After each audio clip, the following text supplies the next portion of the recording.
Hi everyone and welcome back to the channel. So in this video I'd like to show you how you can make a really useful rack for your cork guns, silicone tubes just like this one here. I made this one out of a single board of pallet wood and they're really useful for storing your tubes upright. I've stored these in the past and they tend to fall over and roll around. So in this video I'll be showing you how you can make this nice tidy rack to keep them all in one place, neat and tidy. So I want to make a quick and simple rack which is effective at storing these caulking tubes, silicone tubes. I've been storing these in like a small box for a while, but they just keep falling over. They constantly just fall over, and then if they fall over they're going to start rolling around. So it's really annoying. So I decided I'm going to make something specifically just to keep these in order and organised. So the key to this project is a hole saw. This is about 52-53 millimeters in diameter. I've checked and these all seem to have the same diameter of tubing, which is around 50 mil. So I just wanted something slightly over to give a bit of clearance.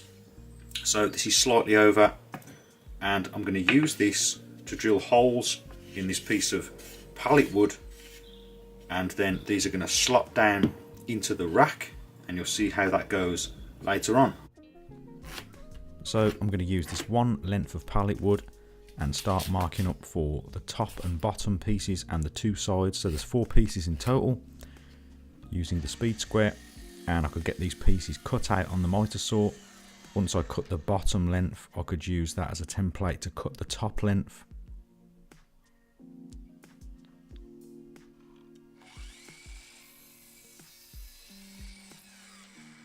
And I did the same with the two sides.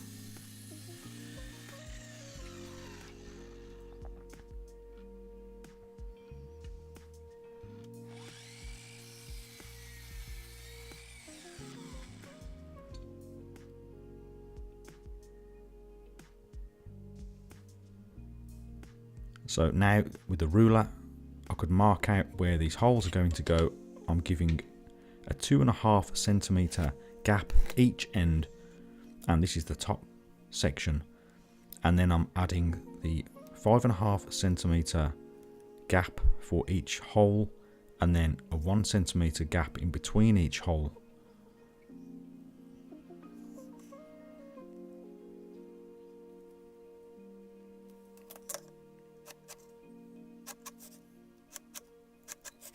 And the gaps at each end will allow me to get some screws in to connect it all together, and you'll see how that goes later on.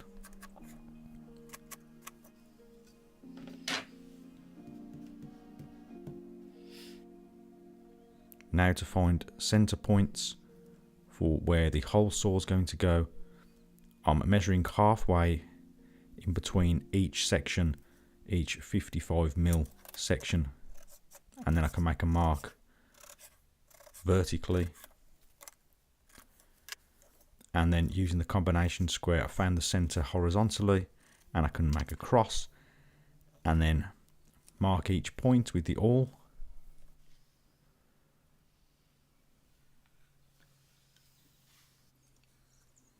And now I'm just marking up a line to show where the sides are going to go, and then I can use the combination square again just to make equal spaced marks for the pilot holes later on. And I'm going to use 2 in each side, top and bottom.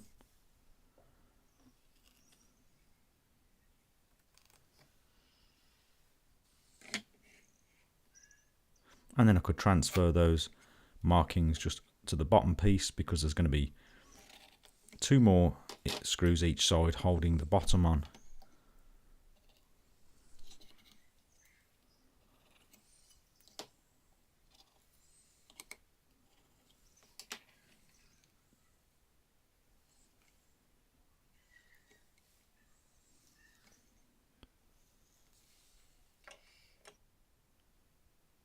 So that's all the marking done.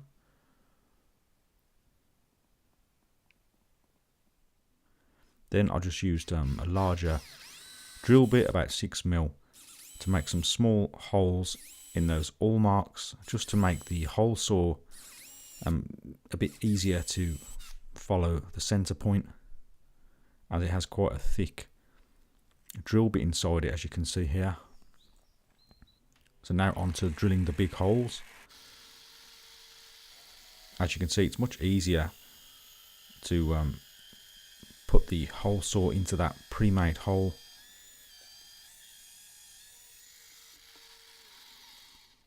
Between cutting each hole out, I had to push out the circular core that was left in the hole saw.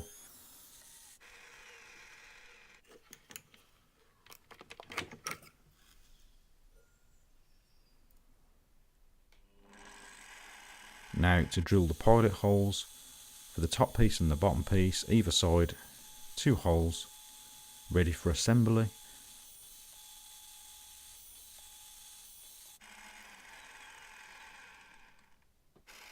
And also a hole going through each side piece so that it can be mounted to a wall.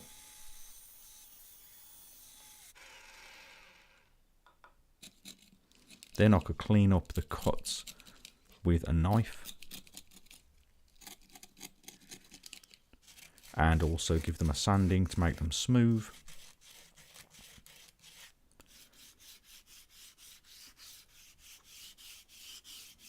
So because this piece of wood has all those holes in it now, it's weakened it a little bit. So I'm adding some PVA glue here just to help to strengthen it all up later on.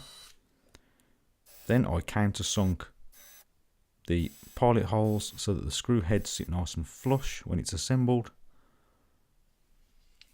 And then finally gave it a coat of grey paint, because it is a piece of pallet wood with vent stain on it, just to make it look tidy.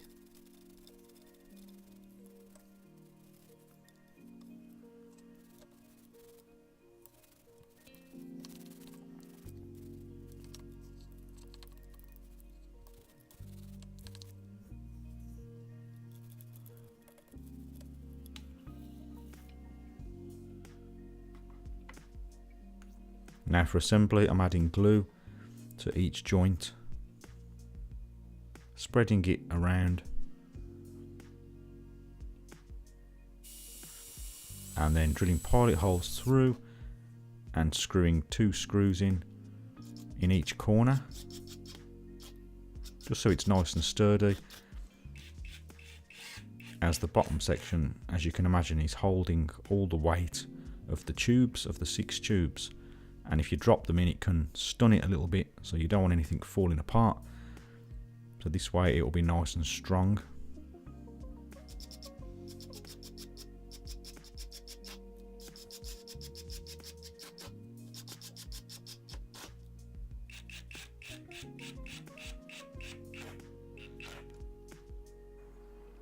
Now to add some lacquer, just to keep it clean and hard wearing.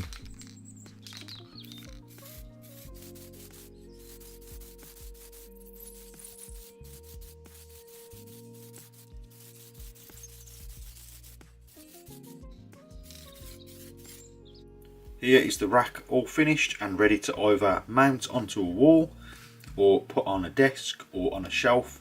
It's really up to you, but there you have it. This should keep all of the cork, silicone upright, stop it from falling over, neat and tidy.